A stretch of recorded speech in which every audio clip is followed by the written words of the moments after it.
ya mavuno, kwa sababu hatuhubiri kwa maneno tu, bali tunahubiri kwa maisha. Haleluya! Maneno yako unayoongea yanatakiwa yawashawishi watu kuokoka. Tabia zako kule mtaani ziwashawishi majirani kuokoka. Maisha yako kule kazini kule yawaambie watu kwamba umeokoka, hata kabla hujatoa sauti. Watu wakiona unavyosalimia, watu wakiona unavyokuwa na huruma, watu wakiona upendo wako, watu wakiona maneno yako, hata kama hujajibandika bango, wajua kwamba huyu kijana huyu hakika ameokoka. Kama walivyomwambia Petro, wewe tunakuona, hata tembea yako, hata ongea yako inaonyesha wewe ulikuwa pamoja na Bwana.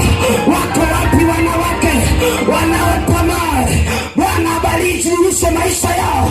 Wako wapi